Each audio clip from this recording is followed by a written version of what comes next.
Verloren in Tokio. Marie ist 21 Jahre alt und studiert Kulturwissenschaften in einer deutschen Universitätsstadt. Sie interessiert sich sehr für fremde Sprachen und Kulturen, insbesondere für Japan. Seit ihrer Schulzeit lernt sie Japanisch als Hobby, schaut Animes und träumt davon, einmal durch Tokio zu spazieren. Als sie dann die Chance auf ein 2-wöchiges Austauschprogramm bekommt, bei dem sie in Japan eine kleine Konferenz besuchen kann, sagt sie natürlich sofort zu. Sie organisiert Flugtickets, ein Hotelzimmer in der Nähe des Konferenzortes und freut sich wie verrückt, endlich Tokio zu sehen. Doch obwohl sie sich gut vorbereitet fühlt, gerät sie in ihrem ersten Tag in der Stadt in ein Abenteuer, das sie nie vergessen wird. Ihr Flug landet an einem Freitagabend am Narita Airport. Nach vielen Stunden im Flieger ist Marie müde, aber hochgespannt. Beim Verlassen des Terminals spürt sie die feuchte, warme Luft und das Gewusel vieler Reisenden. Sie macht sich auf die Suche nach dem Expresszug, der sie in die Innenstadt Tokios bringen soll. Zunächst klappt alles. Sie kauft ein Ticket, steigt in den Zug, der sie in knapp einer Stunde ins Stadtzentrum bringt. Die Lichter der Stadt werden immer dichter und sie ist fasziniert von den ersten Blicken auf das nächtliche Tokio. Endlos leuchtende Wolkenkratzer, bunte Werbetafeln und fremde Schriftzeichen überall. Am Hauptbahnhof angekommen, macht sie sich auf den Weg zu ihrer gebuchten Unterkunft. Sie hat ihre Route ins Hotel notiert, sogar einen kleinen Stadtplan in der Tasche. Zuerst läuft alles gut. Sie folgt den Schildern, spricht ab und zu Japanisch mit Passanten, die sie freundlich anlächeln und ihr kurze Hinweise geben. Doch an einer Kreuzung merkt sie, dass ein Straßenname nicht mit ihrem Plan übereinstimmt. Sie ahnt nichts Böses und denkt, vielleicht habe sie eine Seitenstraße übersehen. Sie läuft weiter, biegt irgendwo falsch ab, muss die Karte wieder rausholen. Und plötzlich checkt sie. Sie ist komplett durcheinander geraten. Die Straßen wirken ähnlich, das Neonlicht blendet, das Stimmengewirr der Passanten und die ungewohnten Schriftzeichen verwirren sie. Marie versucht auf ihrem Smartphone die Navigations-App zu öffnen, doch sie hat offenbar noch keine Datenverbindung, weil sie erst eine japanische SIM-Karte besorgen wollte. Das öffentliche WLAN ist schwach. Sie steht in einer belebten Straße. Hunderte von Leuten drängen sich vorbei. Es riecht nach gegrilltem Fleisch und Ramen. Marie atmet tief durch. Sie möchte sich nicht panisch verhalten. Sie versucht, jemanden zu fragen, doch sie ist unsicher, wer Englisch oder genug Japanisch versteht, um ihr zu helfen. Da fasst sie Mut und spricht eine junge Frau an, die ein bisschen Englisch zu können scheint. Sie sagt, "Sumimasen? I'm looking for this hotel. Do you know the way?" Sie zeigt ihren kleinen Stadtplan mit dem Namen des Hotels. Die junge Frau scheint erst zu zögern, versucht dann gebrochenes Englisch. Offenbar kennt sie das Hotel nicht genau. Sie guckt selbst auf Google Maps, findet aber keine klare Route. Marie bedankt sich freundlich, die Frau entschuldigt sich mehrmals und beide gehen ihrer Wege.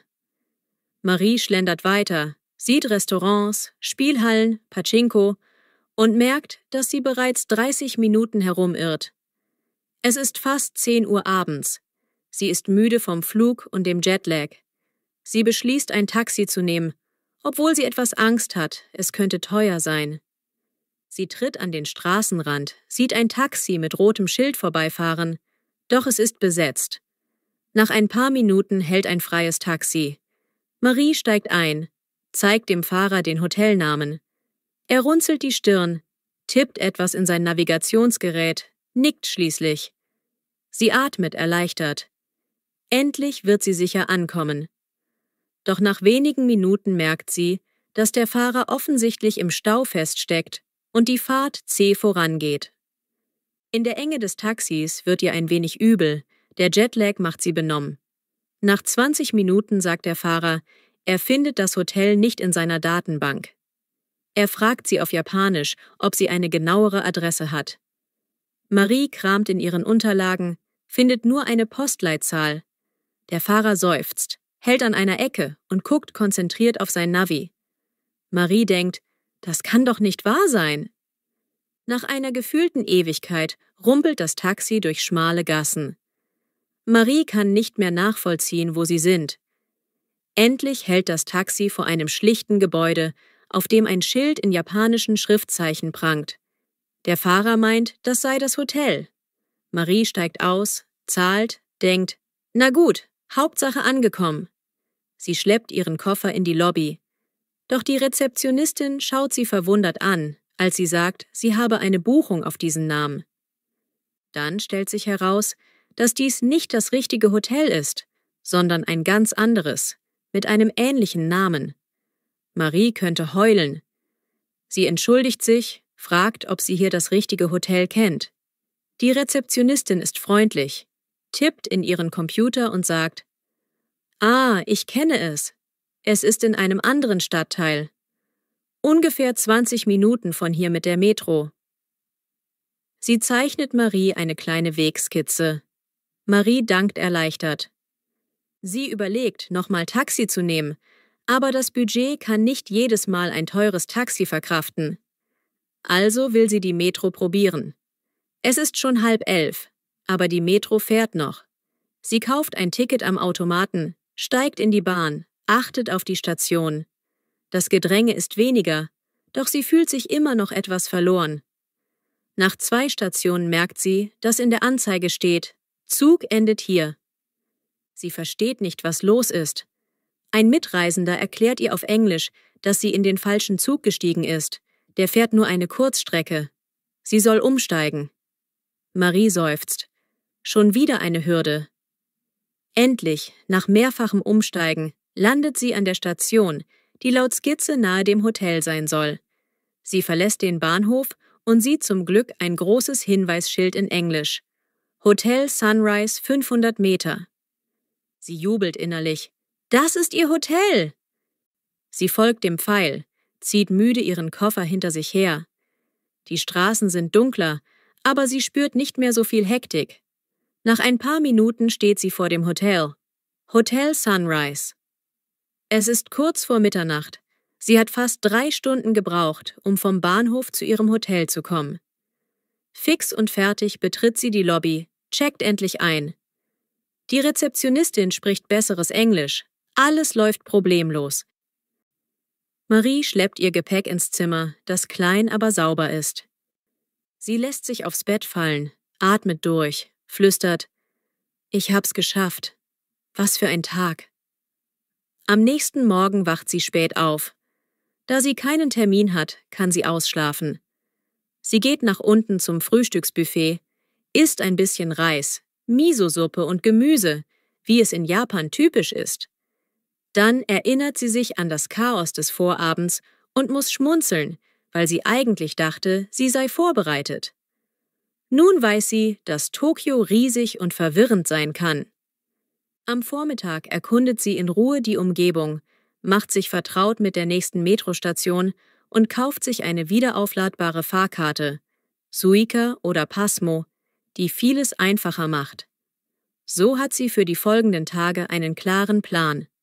Öffentliche Verkehrsmittel nutzen, Ort und Station notieren, Notfallplan für den Fall, dass sie sich wieder verläuft. Trotz des Schocks hat sie Lust, die Stadt zu entdecken. Sie besucht den berühmten Shibuya Crossing, den Platz mit den vielen Zebrastreifen, wo zu Stoßzeiten hunderte Menschen gleichzeitig über die Straße gehen. Sie erlebt das Gewimmel und macht begeistert Fotos. Dann fährt sie nach Asakusa, wo sie den Tempel Sensoji besichtigt, bunte Souvenirshops sieht und eine leckere süße Bohnenpaste-Köstlichkeit probiert. Das heißt Ningyo-Yaki. Bei jeder Station achtet sie genau darauf, welche Metrolinie sie nimmt, damit sie abends nicht wieder verloren geht. Am Abend hat sie sich mit ein paar anderen Konferenzteilnehmern verabredet, die sie über ein Online-Forum kennengelernt hat. Sie treffen sich in einer Izakaya, einer Art Kneipe mit Essen, und essen Yakitori-Spieße, trinken ein Bier oder Sake. Marie merkt, dass sie in dieser großen Stadt schnell neue Bekanntschaften knüpfen kann. Die Leute sind neugierig auf ihre Eindrücke, Sie erzählen Anekdoten über ihre eigenen ersten Tage in Tokio. Einige sind schon monatelang hier, haben auch ihre Struggle erlebt. Das beruhigt Marie, denn sie fühlt sich nicht mehr allein. Die folgenden Tage vergehen mit Konferenzvorträgen, Workshops und Kulturprogramm. Marie besucht ein Museum über Japans Geschichte, übt fleißig ihre Japanischkenntnisse. Einmal verirrt sie sich wieder in einer Seitenstraße, aber diesmal ist sie weniger panisch, weil sie sich denkt, notfalls frage ich freundlich oder ich nehme mir eine kleine Pause, um den Plan zu checken. Sie entdeckt dabei oft versteckte Ecken, kleine Schreine oder urige Gassen, die sie sonst nicht gesehen hätte. Sie versteht, sich in Tokio zu verlaufen, kann auch ein Abenteuer sein. Am Wochenende macht sie einen Ausflug nach Kamakura, eine historische Stadt südlich von Tokio, bekannt für den großen Buddha. Schon die Zugfahrt ist ein Erlebnis. Sie sieht Vororte, Berge am Horizont, schließlich das Meer. In Kamakura schlendert sie durch alte Tempelanlagen, bewundert die Zen-Gärten, genießt die ruhige Atmosphäre. Sie vermisst etwas Deutschbrot oder Käse, aber probiert stattdessen Sushi und ist begeistert von der Frische. Sie beobachtet Touristen und Einheimische in traditioneller Kleidung, kauft sich ein kleines Glücksamulett als Andenken. Während ihres Aufenthalts wächst ihre Routine im Umgang mit Tokios Public Transport. Sie liebt es, im Skytree-Viertel zu bummeln, die Aussicht vom Tokyo Tower zu bestaunen und in einem Cat-Café kurz zu entspannen, wo sie süße Katzen streichelt. Sie erlebt auch das laute Nachtleben in Shinjuku, wo grelle Reklamen glänzen, Hostessen Clubs anpreisen und Leute zu Karaoke gehen. Marie probiert Karaoke mit neuen Freunden und findet es zuerst peinlich, doch dann lacht sie laut, als sie merkt, wie locker die Stimmung ist. Sie singt sogar einen halben japanischen Popsong, obwohl ihr Vokabular nicht perfekt ist, aber die Gruppe jubelt ihr zu. Am Tag vor ihrer Rückreise nach Deutschland beschließt sie, noch ein letztes Mal die Stadt bei Nacht zu genießen. Sie geht in einen kleinen Park, beobachtet das Lichtermeer der Hochhäuser, spürt eine Mischung aus Wehmut und Dankbarkeit. Sie denkt an den ersten Abend, als sie verzweifelt das Hotel suchte, ganz verloren in den vielen Straßennamen und Schildern. Jetzt fühlt sie sich durchaus zurecht, wenn auch nicht als Einheimische. Sie hat gelernt, dass Tokio gleichzeitig gigantisch, aber auch herzlich sein kann. Mit einer kleinen Verbeugung vor diesem Park flüstert sie: »Danke, Tokio, für die Abenteuer.« Am Abflugtag bringt sie ihr Gepäck im Hotel in eine Ecke, checkt aus und fährt zum Flughafen. Sie meistert diesmal die Zugfahrt zum Narita Express ohne Probleme, denn sie ist früh genug losgegangen. Im Zugfenster reflektiert sie über diese Zeit. Nur 2 Wochen, aber so intensiv, voller Höhen und einer Prise Verlorensein. Sie denkt: Das Verlorensein hat mich gelehrt, mutig zu sein, Hilfe zu suchen und letztlich etwas zu entdecken. Sie lächelt. Angekommen am Flughafen kauft sie noch ein paar letzte Mitbringsel. Japanische Süßigkeiten, maybe ein Plüschtier in Form eines Sushi. Der Flug zurück ist lang, aber diesmal schläft sie besser. Sie träumt von den neonfarbenen Straßen, den duftenden Ramenbars, den Tempeln in Kamakura und den vielen netten Gesichtern. Als sie in Deutschland landet, spürt sie eine kühle Luft. Ihre Familie holt sie ab und sie lacht. »Keine Sorge, diesmal habe ich mich nicht verirrt.« Als sie erzählt, was alles passiert ist, staunen ihre Eltern, dass sie anfangs Schwierigkeiten hatte, das Hotel zu finden. »War das nicht furchtbar stressig?« fragt ihre Mutter. Marie zuckt die Schultern. »Ja, war es. Aber genau das war ein Teil des Abenteuers.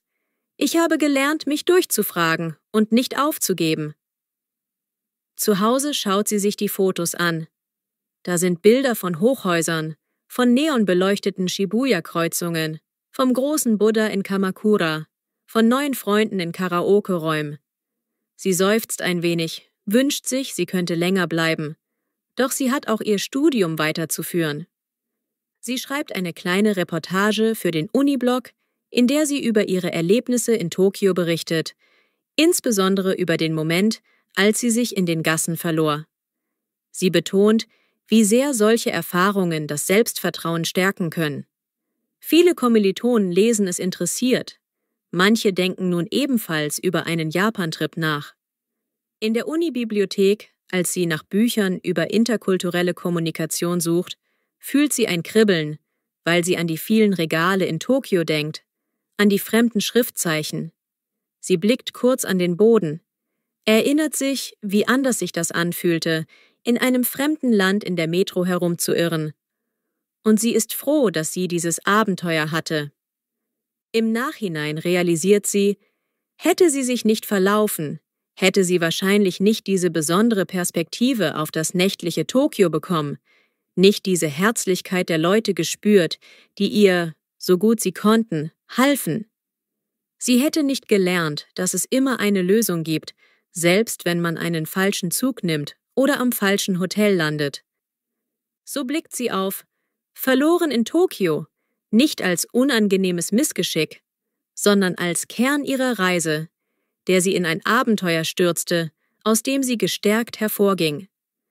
Denn manchmal sind es genau diese Momente des Sich-Verlierens, die einen tiefer mit einem Ort verbinden.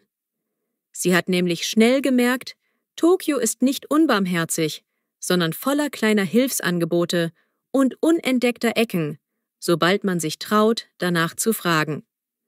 Wenn sie heute Fotos von Tokio sieht oder die Musik einer Karaoke-Bar hört, fühlt sie ein warmes Gefühl und lacht. Ah, das war eine verrückte Zeit, damals in Shibuya. Und sie schwört sich, eines Tages kehrt sie zurück, diesmal mit besseren Orientierungskünsten. Sie wird wieder die Gassen ablaufen, diesmal vielleicht nicht mehr so verloren, doch immer offen für neue Überraschungen, die eine Stadt wie Tokio bereithält.